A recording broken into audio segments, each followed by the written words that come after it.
kan kalau jalannya itu naik turun bukit, terus batu-batu, pasir-pasir, jalan di terowongan gitu. Capek banget. Tuh kudanya aja udah kecapean tuh, lihat. Dari napasnya aja udah ngos-ngosan dada.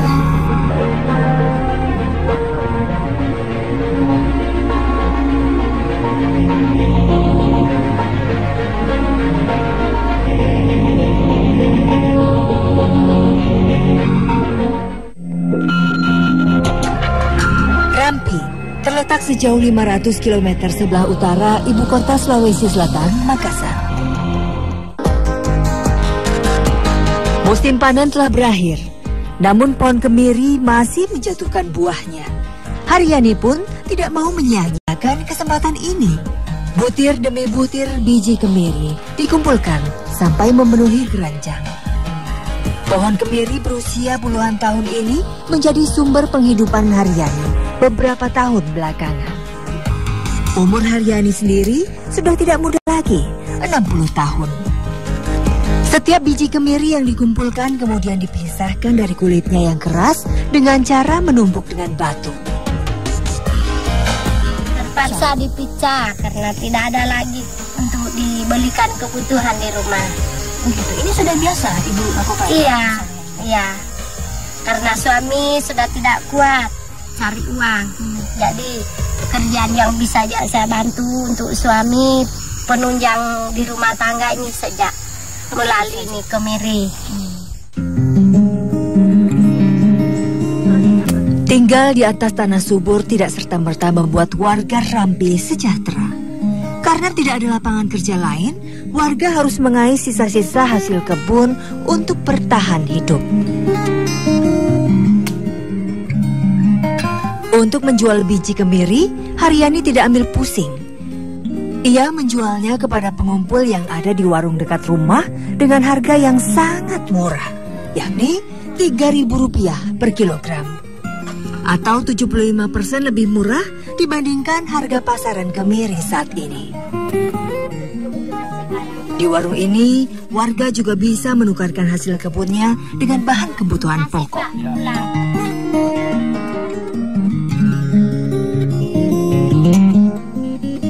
Dari penampungan, kemiri dan kakao akan dibawa ke Bada, sebuah kecamatan di Sulawesi Tengah. Biasanya pengumpul mendistribusikannya dengan menggunakan jasa pateke atau sebuah jasa mengantar barang menggunakan kuda. Sebelum matahari terbit, pateke sudah harus siap. Bersama para pemilik jasa kuda, Syahrul dan Asraf, saya akan ikut ke Bada untuk menjual kakao dan kemiri. Tak hanya membawa hasil kebun, perlengkapan serta logistik pribadi juga tak lupa mereka persiapkan. Karena lokasi yang dituju cukup jauh. Ada 2 kuda dewasa yang akan bekerja keras hari ini. Masing-masing telah dipasang pelana. Alat yang berada di punggung kuda ini bukan tempat duduk joki, melainkan telah disulap sebagai tempat untuk meletakkan karung. Dari kecamatan paling utara Sulawesi Selatan, kami bergerak menuju Sulawesi Tengah. Jarak yang ditempuh dari Rampi menuju Bada hanya 28 km. Namun kontur perbukitan membuat perjalanan tidak semudah apa yang dibayangkan. Hujan menyambut awal perjalanan kami selepas desa Onondowa. Kemarau hujan Bisa jalan. Ada kendala nggak kalau gitu? kalau sana biasa longsor, kemudian kayu tumbang, itu kendalanya. Kalau sama kudanya hujan, masalah nggak buat dia? Enggak masalah. Nggak masalah. Iya. Apa ini kudanya semuanya sehat? Ya, alhamdulillah sehat semua. Sehat semua ya. Cuaca tak lagi menjadi halangan bagi pateke untuk bekerja. Meskipun pada saat musim kemarau, perjalanan akan terasa lebih mudah karena tidak becek dan licin. Di musim hujan, pateke lebih laris disewa. Belakangan, pateke mulai tergantikan dengan ojek motor gunung karena dianggap lebih hemat waktu dan biaya. Namun, pada saat musim hujan, ojek gunung menjadi tidak laku karena medan yang sulit dan beresiko. Di Kecamatan Rampi, hanya desa Leboni yang memiliki banyak pateke. Hampir setiap kepala keluarga di Leboni memiliki kuda pengantar barang. Pekerjaan unik ini masih banyak diminati warga karena hasilnya yang cukup menggiurkan. Untuk sekali perjalanan bolak-balik, jasa pengantar barang tradisional ini bisa meraup keuntungan hingga Rp800.000.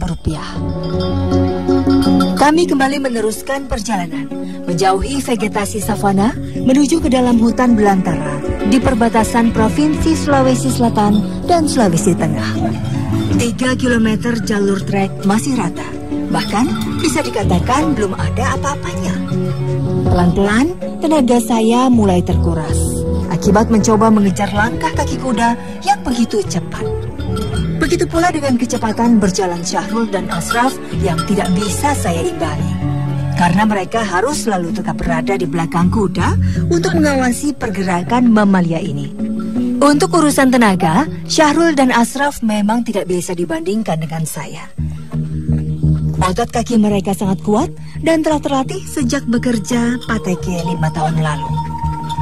Mereka pun tak lagi canggung ataupun takut dengan perilaku binatang peliharaannya yang kerap menciderai tubuh mereka dengan sepakan kakinya. Kuda yang dipakai adalah kuda pilihan, yakni kuda dewasa yang mampu mengangkut beban berat hingga ratusan kilogram. Namun, kuda perlu dilatih terlebih dahulu untuk bisa memanggul barang berat di punggungnya. Dan tentu saja menuruti segala perintah joki pateke selama di perjalanan.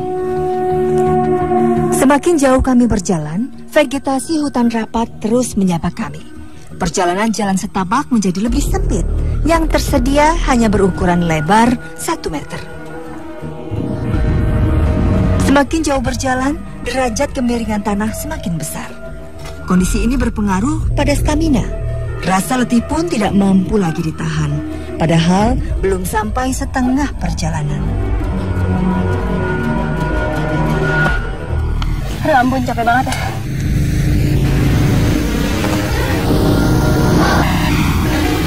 Kebayangkan kalau jalannya itu naik turun bukit, terus batu-batu, pasir-pasir, jalan di terowongan gitu. Nah, capek banget. Tuh kudanya aja udah kecapean tuh, lihat. Dan napasnya aja udah ngos-ngosan kelihatan. Apalagi sama tenaga manusia kayak saya gitu. Itu capek banget. Kami beristirahat sejenak untuk merenggangkan otot-otot yang mulai kaku. Begitu juga dengan kuda. Rumput yang melimpah hampir di seluruh tepi jalan menjadi asupan energi mereka siang ini. Perjalanan kami lanjutkan. Sepanjang perjalanan tidak ada jalan yang lebih mulus dari medan yang baru saja dilewati. Sungguh menyedihkan melewati jalan paling populer bagi masyarakat Rampi yang hanya berupa jalan setapak. Padahal setiap hari jalur ini ramai oleh warga yang berlalu lalang.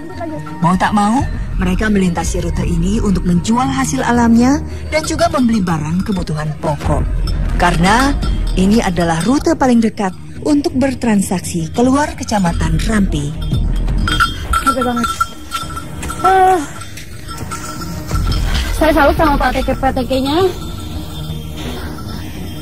Karena ini adalah satu-satunya jalan untuk mereka menjual hasil alam dari Rampi. Cuma ini jalur darat terdekat. Separuh perjalanan akhirnya berhasil terlewati. Kami pun memilih untuk beristirahat di rumah singgah di tengah hutan. Hampir semua pengguna jalan selalu menyempatkan untuk beristirahat di sini, dari sekedar berbincang-bincang atau makan. Bangunan kayu tidak permanen pun sengaja dibangun untuk warga yang hendak menginap jika kemalaman di jalan. Rumah kayu ini juga menjadi sebuah patok batas provinsi antara Sulawesi Selatan dan Sulawesi Tengah.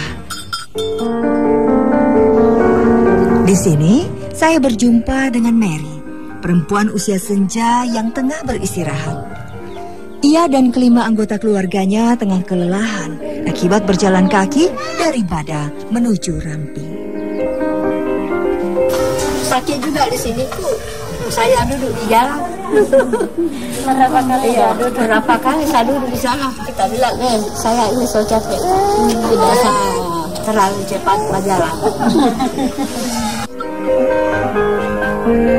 Mahalnya harga sewa ojek gunung membuat Mary dan keluarga memilih untuk balik kampung dengan berjalan kaki. Kebutuhan sekunder maupun tersier tidak lagi terpikirkan. Rupiah yang dihasilkan hanya mampu digunakan untuk membeli kebutuhan pokok saja.